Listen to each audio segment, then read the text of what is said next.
Bonjour à tous, donc voici la vidéo 4. Donc cette vidéo 4 consiste à un petit peu encore parler du principe de la chromatographie, mais cette fois de manière un peu plus théorique.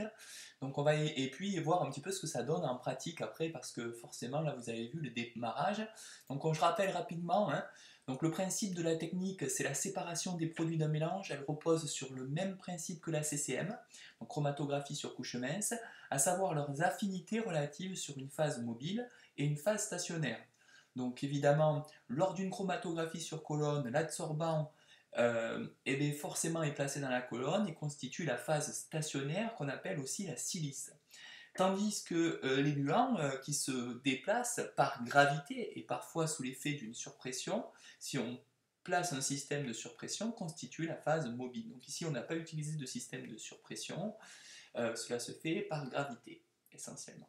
Et donc ici, si on reprend un petit peu les termes les plus importants, ici, donc là on est à la fin, lorsqu'elle est toute finie, on a le luant surnageant, on a le sable de Fontainebleau ici, on a le gel de silice qui se trouve dans cette partie ici, le sable de Fontainebleau ici, le morceau de coton que je vous avais dit qu'il fallait vraiment mettre, et on rappellera qu'il faut une fixation ferme qu'on a repérée par ici et ici.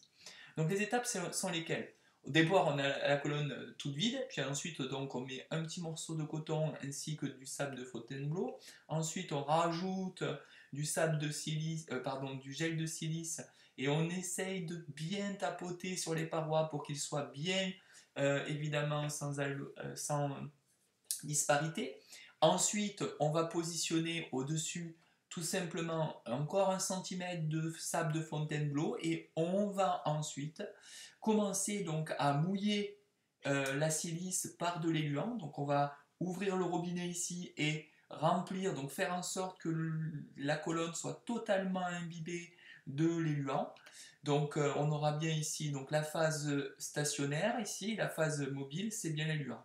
Ensuite, vous allez tout simplement déposer donc le substrat, c'est-à-dire la partie qui nous intéresse ici, c'est-à-dire les pigments de l'épinard. Et puis ensuite, on va déposer à nouveau de l'éluant. Et là, l'éluant va cette fois entraîner. Donc ce qui va se produire réellement, c'est ceci. Donc on va regarder un petit peu ce qui va se produire. On va avoir donc ici, là le résultat, on voit déjà qu'au bout d'un certain temps, quand on a rajouté de l'éluant, de la manipulation consiste à mouiller, comme je vous l'avais dit, donc, la colonne. Donc on l'a mouillé avec 60%. Donc plutôt que le terme mouillé, c'est vraiment on l'a imbibé. 60% d'éther et 40% d'éther de pétrole. Donc là, donc on constate quoi? On constate évidemment qu'on a les différents pigments qui commencent à être séparés. Et ça, c'est l'étape la plus intéressante finalement, puisque vous venez de réaliser votre chromatographie sur colonne. Et on voit que les différents pigments commencent à apparaître. Donc on voit bien ici le bêta-carotène et la chlorophylle d'un côté et de l'autre.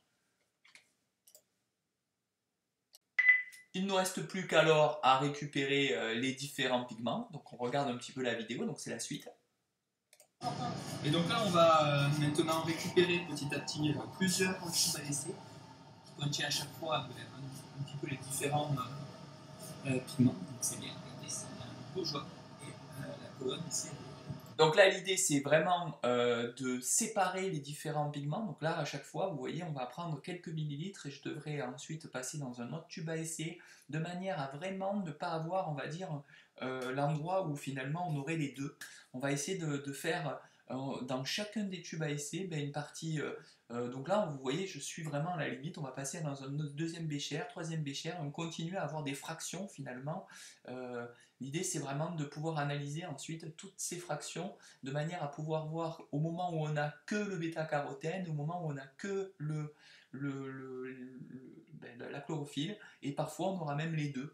Donc ça sera intéressant de les étudier, notamment avec un spectrophotomètre UV visible. parfait état. C'est parfait pour le mélange. Donc voilà, la vidéo est terminée, je vous remercie.